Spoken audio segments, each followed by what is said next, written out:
ಎಲ್ಲರಿಗೂ ನಮಸ್ಕಾರ. ನಾನು ನಿಮ್ಮ ಶರತ್ ಕುಮಾರ್. ಏನಿಲ್ಲ, ಒಂದಷ್ಟು ಜನ ಮೆಸೇಜ್ ಮಾಡಿದರು, ಆರ್ ಎಸ್ ಎಸ್ ಬಗ್ಗೆ ಮಾತಾಡಿದರು. ಎಷ್ಟೋ ಜನ ಆರ್ ಎಸ್ ಎಸ್ನ ತಪ್ಪಾಗಿ ಮಾತಾಡ್ತಾರೆ, ತಪ್ಪಾಗಿ ಹೇಳ್ತಾರೆ. ಅದನ್ನೆಲ್ಲ ನಿಜಾನ? ಅಲ್ಲಿ ಜಾತಿವಾದ, ಜಾತಿ ಬಗ್ಗೆ ಎಲ್ಲ ಆರ್ ಎಸ್ ಎಸ್ಸು ಜಾಸ್ತಿ ಅದಕ್ಕೆ ಬೆಂಬಲ ಕೊಡುತ್ತಾ ಅಂತ ಕೇಳಿದ್ರೆ, ಆರ್ ಎಸ್ ಎಸ್ ಆ ಥರ ಬೆಂಬಲ ಏನೂ ಕೊಡಲ್ಲ. ಅದಕ್ಕೆ ಎಕ್ಸಾಂಪಲ್ಲು ಎಷ್ಟೊಂದಿದೆ. ಅದು ಒಂದೊಂದೇ ನಿಮ್ಮ ಮುಂದಿನ ವೀಡಿಯೋಗಳಲ್ಲಿ ಹೇಳ್ತಾ ಇರ್ತೀನಿ. ಒಂದು ಮತ್ತು ಇನ್ನೊಂದು, ಆರ್ ಎಸ್ ಎಸ್ಗೆ ಬಂದು ಯಾವುದೇ ಒಂದು ಪಕ್ಷದ ಬಲ ಏನು ಬೇಕಾಗಿಲ್ಲ. ಆರ್ ಎಸ್ ಎಸ್ಗೆ ಆ ತಾಕತ್ತಿದೆ.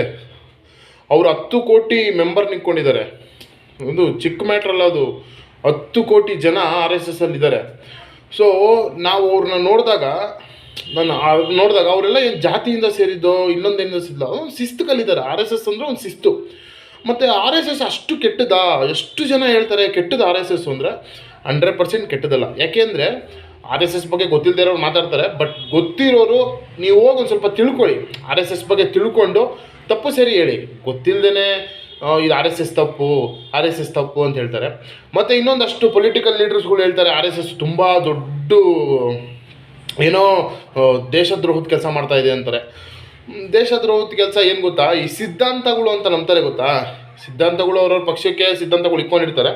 ಬಟ್ ನನ್ನ ಪರ್ಸ್ನಲ್ ಏನಂದರೆ, ಸಿದ್ಧಾಂತ ಅನ್ನೋದು ಆರ್ ಎಸ್ ಎಸ್ ಅಲ್ಲಿ ಇಲ್ಲ. ಅವ್ರದ್ದು ಸಿದ್ಧಾಂತ ಅನ್ನೋದು ಏನೂ ಇಲ್ಲ. ಯಾಕೆ ಅಂದರೆ ಅವ್ರು ಯಾವ ಸಿದ್ಧಾಂತನೂ ನಂಬಲ್ಲ. ಅವರು ನಂಬೋದೊಂದೇ, ನಾವೆಲ್ಲ ಹಿಂದೂಗಳು, ನಾವೆಲ್ಲ ಒಂದಾಗಿರಬೇಕು ಅನ್ನೋದು ನಂಬ್ತಾರೆ. ಅದೊಂದು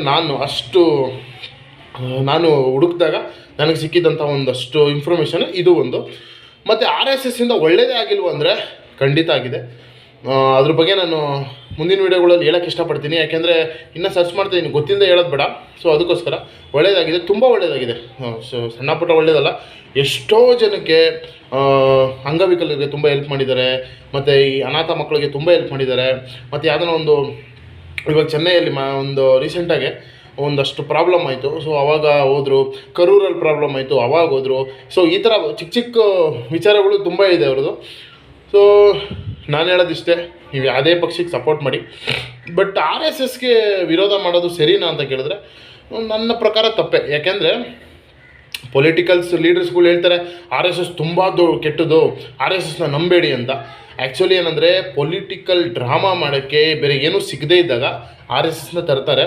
ಮತ್ತು ಇನ್ನೊಂದು, ಬಿ ಜೆ ಪಿ ಎಷ್ಟು ಆರ್ ಎಸ್ ಎಸ್ನ ಯೂಸ್ ಮಾಡುತ್ತೋ ಪಾಸಿಟಿವ್ ಆಗಿ, ನೆಗೆಟಿವ್ ಆಗು ಅಷ್ಟೇ ಕಾಂಗ್ರೆಸ್ಸು ಯೂಸ್ ಮಾಡುತ್ತೆ. ಯಾಕೆಂದರೆ ಇವಾಗೊಂದು ವರ್ಗಕ್ಕೆ ಆರ್ ಎಸ್ ಎಸ್ ಇಷ್ಟ ಇಲ್ಲ ಅಂದರೆ ಆರ್ ಎಸ್ ಎಸ್ನ ಬೈದಿದ ತಕ್ಷಣ ನಮಗೇನೋ ಓಟ್ ಜಾಸ್ತಿ ಆಗಿಬಿಡುತ್ತೆ. ಆ ಮಟ್ಟದಲ್ಲೂ ಮಾತಾಡೋರು ಲೀಡರ್ಸು ಇದ್ದಾರೆ. ಅದು ನಾವು ಓಪನಾಗಿ ಹೇಳಲೇಬೇಕು. ಸೊ ಅದಕ್ಕೋಸ್ಕರ ಹೇಳ್ತಾ ಇದ್ದೀನಿ, ಆರ್ ಎಸ್ ಎಸ್ ಬಗ್ಗೆ ತಿಳ್ಕೊಂಡು ನೀವು ಹೇಳಿ, ನನಗೇನು ಬೇಜಾರಿಲ್ಲ. ಸೊ ಅವರು ಯಾವುದೋ ಒಂದು ಅವ್ರ ಮೇಲೆ ಒಂದು ದೊಡ್ಡ ದೇಶದ್ರೋಹ ಪ್ರಕರಣಗಳಿದೆಯಾ ಅಂದರೆ ಇಲ್ಲ. ಆ ಥರ ಪ್ರಕರಣ ನಾನು ನೋಡಿಲ್ಲ, ನೀವು ನೋಡಿಲ್ಲ. ಮತ್ತು ಆರ್ ಎಸ್ ಎಸ್ಸಿಂದ ಒಂದಷ್ಟು ಮನೆ ಹಾಳಾಯಿತು, ಆರ್ ಎಸ್ ಎಸ್ಸಿಂದ ನನ್ನ ಮಕ್ಕಳು ಹಾಳಾದ್ರು ಅಂತ ಯಾವ ತಂದೆ ತಾಯಿ ರೋಡಿಗೆ ಬಂದು ಹೇಳಲಿಲ್ಲ ಅಲ್ವಾ?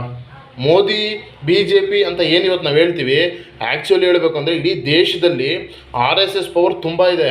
ಇವಾಗ ಬಿ ಜೆ ಪಿ ಗೆಲ್ತಾ ಇರೋದ್ರಿಂದ ಮೋದಿ ಹವ ಅಂತ, ಮೋದಿ ಹವ ಇದೆ ಇಲ್ಲ ಅಂತ ಹೇಳಲ್ಲ. ಬಟ್ ಮೋದಿ ಹವಕ್ಕಿಂತ ಮೀರಿದ್ದು ಒಂದು ಆರ್ ಎಸ್ ಎಸ್ ಹವ ಇದೆ. ಆರ್ ಎಸ್ ಎಸ್ ಏನು ತಪ್ಪು ಮಾಡ್ತು ಅಂದರೆ ಬಿ ಜೆ ಪಿನ ನಂಬಿ ತಪ್ಪು ಮಾಡ್ತು ಅಂತ ನನ್ನ ಪರ್ಸ್ನಲ್ ಫೀಲು. ಯಾಕೆಂದರೆ ಬಿ ಜೆ ಪಿ ಎಲ್ಲ ಪೊಲಿಟಿಕಲ್ ಯಾವುದೇ ಪಕ್ಷ ಆಗಿರಲಿ, ಆರ್ ಎಸ್ ಎಸ್ ಪೊಲಿಟಿಕಲ್ ಪಕ್ಷ. ಅವರೆಲ್ಲೂ ಹೇಳ್ಕೊಂಡಿಲ್ಲ ನಾವು ಪಕ್ಕಾ ಬಿ ಜೆ ಪಿಗೆ ಸಪೋರ್ಟ್ ಮಾಡ್ತೀವಿ ಅಂತ. ಆದರೆ ಬಿ ಜೆ ಪಿಯವರು ಒಂದಷ್ಟು ಜನ ಆರ್ ಎಸ್ ಎಸ್ ಅಂತ ಕೂಗ್ತಾರೆ. ಸೊ ಅವ್ರು ಆರ್ ಎಸ್ ಎಸ್ ಅಲ್ಲಿ ಇದ್ದಾರಾ ಇಲ್ವೋ ಅದು ಗೊತ್ತಿಲ್ಲ, ಆದರೂ ಅವ್ರು ಆರ್ ಎಸ್ ಎಸ್ ಅಂತ ಕೂಗ್ತಾರೆ. ಸೊ ಅದಕ್ಕೆ ನಾನು ಹೇಳ್ತಾ ಇದ್ದೀನಿ, ಆರ್ ಎಸ್ ಎಸ್ಸು ತುಂಬ ಒಳ್ಳೆ ಸಂಘಟನೆ, ಅದ್ರ ಬಗ್ಗೆ ಯಾವುದೇ ಅನುಮಾನ ಇಲ್ಲ. ಬಟ್ ಅವ್ರ ಮೇಲೆ ಈ ಪೊಲಿಟಿಕಲ್ ಕೆಸರು ಬಿದ್ದುಬಿಡ್ತು ಅಷ್ಟೇ ನನಗನ್ಸಿದ್ದು. ಸೊ ನಿಮ್ಗೇನಾರ ಇಷ್ಟ ಇದ್ದರೆ ಕಮೆಂಟ್ ಮಾಡಿ. ಮತ್ತು ನಿಮ್ಗೇನಾರ ಆರ್ ಎಸ್ ಎಸ್ ಬಗ್ಗೆ ಗೊತ್ತಿದ್ದರೆ, ಇಲ್ಲ ಅದ್ರ ಬಗ್ಗೆ ಏನಾರ ನಿಮ್ಗೆ ಜಾಸ್ತಿ, ನನಗಿನ್ನ ಜಾಸ್ತಿ ನಿಮ್ಗೆ ಗೊತ್ತಿದ್ದರೆ ಕಮೆಂಟ್ ಮಾಡಿ ತಿಳಿಸಿ. Thank you so much. Bye.